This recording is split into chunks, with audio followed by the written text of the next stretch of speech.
আসসালামু আলাইকুম। আপনারা অনেকেই জানেন যে আজকাল বন্ধ্যাত্ব সমস্যা শুধু একটি দাম্পত্য সমস্যাই নয়, একটি সামাজিক সমস্যায় পরিণত হয়েছে।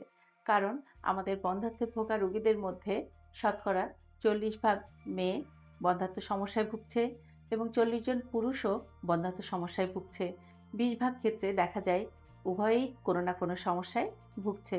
তাই সমস্যাটি কার সেটি পরীক্ষা-নিরীক্ষা করে যাচাই করে উপযুক্ত চিকিৎসা গ্রহণ করাটাই বুদ্ধিমানের কাজ। হ্যাঁ, আর এই বিষয়ে আজকে আপনাদের সাথে আলোচনা করতে এসেছি। আমি doctor Nargis Sultana Sumi, senior consultant হিসেবে কর্মরত আছি মুগদা মেডিকেল কলেজ হাসপাতাল এবং নিয়মিত চেম্বার করছি popular diagnostic centre, Shantinagar, unit ১, Dhaka.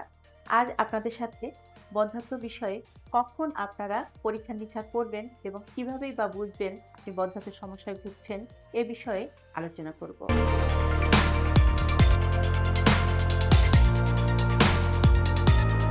একজোড়া দম্পতি অর্থাৎ স্বামী-স্ত্রী কোনো রকম জন্ম নিয়ন্ত্রণ পদ্ধতি ছাড়া যদি পূর্ণ ১টি বৎসর একসঙ্গে বসবাস করেন এবং সন্তান ধারণে সক্ষম না হন, তখন আমরা ওই দম্পতিটিকে বলে থাকি যে তারা বন্ধ্যাত্ব সমস্যায় ভুগছেন এবং সেই ১ বছর পরই তাদের বিভিন্ন পরীক্ষা-নিরীক্ষায় যেতে হয়।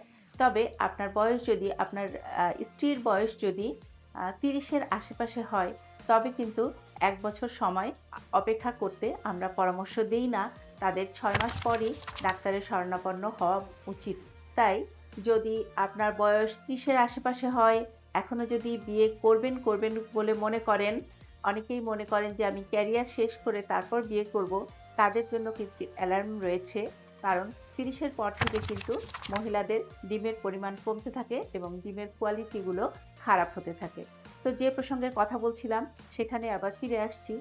যদি আপনি পূর্ণ ১ বছর চেষ্টা করার পরেও মা হতে সক্ষম না হন অথবা গর্ভধারণে সক্ষম না হন, তাহলে আপনাকে অবশ্যই একজন বিশেষজ্ঞ চিকিৎসকের শরণাপন্ন হতে হবে, যিনি আপনাকে প্রথমেই কিছু প্রাথমিক পরীক্ষা-নিরীক্ষা করে দেখবেন আপনার ডিম্বাণু ম্যাচিউর হয় কিনা, অর্থাৎ মাসে, মাসে আপনার ডিমের কোয়ালিটিটা ম্যাচিউরড ডিম হিসাবে দেখা দেয় কিনা। এছাড়াও কিছু হরমোনাল পরীক্ষা করা লাগতে পারে, যে হরমোনগুলো বিশেষ করে থাইরয়েড হরমোন যেটি স্বাভাবিক মাত্রায় আমাদের শরীরে না থাকলে ডিম পরিস্ফুটনে মারাত্মক ব্যাঘাত ঘটাতে পারে। এই ক্ষেত্রে আমরা সেই বিশেষ হরমোনগুলোও পরীক্ষা করতে দিয়ে থাকি। এছাড়া অনেকে আছেন স্থূলকায় অর্থাৎ অনেক বেশি ওজনের অধিকারী, তাদেরকে আমরা বলি ওজন কমিয়ে তার উচ্চতা অনুযায়ী স্বাভাবিক ওজনে ফিরে আসতে, তারপর বাচ্চা নেওয়ার চেষ্টা করতে। এগুলো বেসিক পরীক্ষা-নিরীক্ষার মাধ্যমে যদি আপনার তেমন কোনো সমস্যা দেখা না দেয়, তখন কিন্তু আমরা আপনাকে প্রাথমিক ওভুলেশন ইন্ডাকশন দিয়ে শুরু করি এবং একটা পর্যায়ে ধীরে, ধীরে ১ম পর্যায়ে কাজ না হলে ২য় পর্যায়ের একটু অ্যাডভান্স পরীক্ষা-নিরীক্ষা, এমনকি ল্যাপারোস্কোপি বা হিস্টেরোস্কোপির মতো মিনিমালি ইনভেসিভ সার্জারিতেও যাওয়া লাগতে পারে।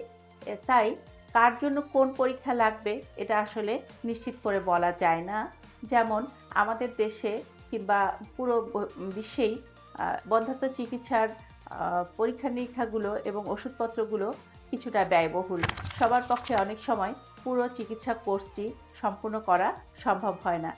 তাই আমরা চেষ্টা করি যত কম পরীক্ষা-নিরীক্ষা দিয়ে এবং যত কম ওষুধ দিয়ে আপনাকে আপনার কাঙ্ক্ষিত সন্তান ধারণে সাহায্য করা যেতে পারে।